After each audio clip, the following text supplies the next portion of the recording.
তো hello guys, আমার YouTube চ্যানেলে তোমাদের অনেক অনেক শুভেচ্ছা জানাই। তো আশা করি তোমরা অনেক ভালো আছো। এই ভিডিওটা শুধুমাত্র ক্রোম ব্রাউজারে হিস্ট্রি রিলেট করবে তাদের জন্য।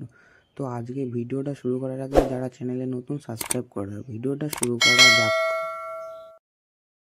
তো প্রথমে আপনাকে ক্রোম ব্রাউজারটি ওপেন করতে হবে এবং ওপরের দিকে আপনার জিমেলের পাশে যে বক্স মতো আইকনটি ওটা ট্যাপ মারুন এবং থ্রি ডটে ক্লিক করে এখান থেকে ক্লোজ অল ট্যাব সিলেক্ট করে ক্লোজ অল ট্যাব গ্রুপ করে প্লাস আইকনে চিপুন এবং এখানে সার্চ বারে ক্লিক করুন। এখানে সার্চ করুন মাই অ্যাক্টিভিটি, করার পর সার্চ করুন এবং এখানে মাই অ্যাক্টিভিটিতে ক্লিক করুন।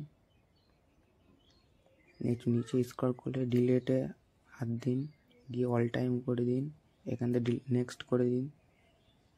নেক্সট করার পর এখানে ডিলিট করে দিন এবং গো ইট করে দিন এবং এখান থেকে কেটে বেরিয়ে আসুন এবং থ্রি ডটে ক্লিক করুন। এখান থেকে হিস্টোরিতে যান, এখান থেকে ডিলেট ব্রাউজিং ডাটা যান, এখান থেকে অল টাইম সিলেক্ট করে এখানে অল টাইমে করে রাখবেন। ডিলেট ডাটা করুন, ডিলেট করুন। এই পর্যন্তই শেষ।